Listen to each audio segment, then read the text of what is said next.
শুক্রবার সকালে আচমকা কেঁপে ওঠে রাজধানীসহ আশপাশের এলাকা। নরসিংদীর মাধবদীতে ভূগর্ভের মাত্র 10 কিলোমিটার গভীরে সৃষ্টি হওয়া এই ভূমিকম্পের মাত্রা ছিল রিক্টার স্কেলে 5.5। কয়েক সেকেন্ডের সেই তীব্র ঝাঁকুনিতে মানুষ দৌড়ে বেরিয়ে আসে ঘরবাড়ি ও অফিস থেকে।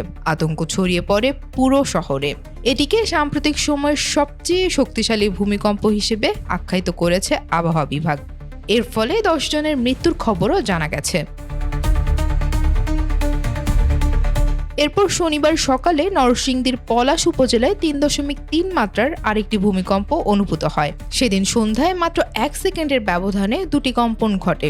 একটির উৎপত্তি স্থল ঢাকার বাড্ডা, যার মাত্রা ছিল 3.7, অন্যটি নরসিংদীতে, যার মাত্রা ছিল 4.3।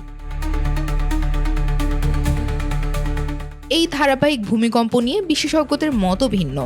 ঢাকা বিশ্ববিদ্যালয়ের সাবেক অধ্যাপক সৈয়দ হুমায়ুন আখতার মনে করেন, ইন্ডিয়ান প্লেট ধীরে ধীরে পূর্ব দিকে সরে বার্মা প্লেটের নিচে ঢুকে যাওয়ায় যে সাবডাকশন জোন তৈরি হয়েছে, সেখানে বড় মাত্রার 8.2 থেকে 9 শক্তি সঞ্চিত আছে। সামান্য অংশ খুলে যাওয়ায় মাধবদীতে কম্পন হয়েছে এবং এটি বড় ভূমিকম্পের ইঙ্গিত হতে পারে।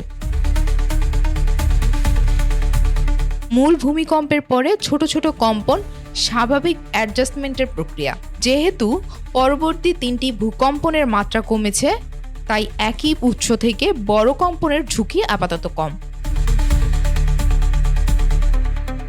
বিশেষজ্ঞদের ভাষানুযায়ী 5.5 মাত্রার ভূমিকম্পের পরে 50 কিলোমিটারের মধ্যে 290 দিনের মধ্যে হওয়া ছোট কম্পনগুলোকে আফটার শক বলা হয়। তবে পরবর্তী 3 বছরের মধ্যে 8 মাত্রা বা তার বেশি বড় কম্পন হলে এগুলো ফোরশকেও পরিণত হতে পারে। বাংলাদেশ 3টি প্লেটের সংযোগস্থলে হওয়ায় নিয়মিতই ছোট মাঝারি ভূমিকম্প হতে পারে। 4 থেকে 6 মাত্রার কম্পন এই অঞ্চলে স্বাভাবিক, তবে বড় ঝুঁকি ভবন নির্মাণ মানদণ্ড না মানায়।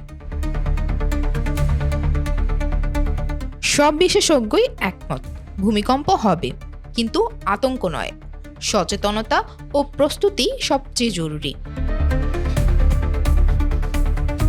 রাবিতা খন্দকার, বাংলা বাজার পত্রিকা।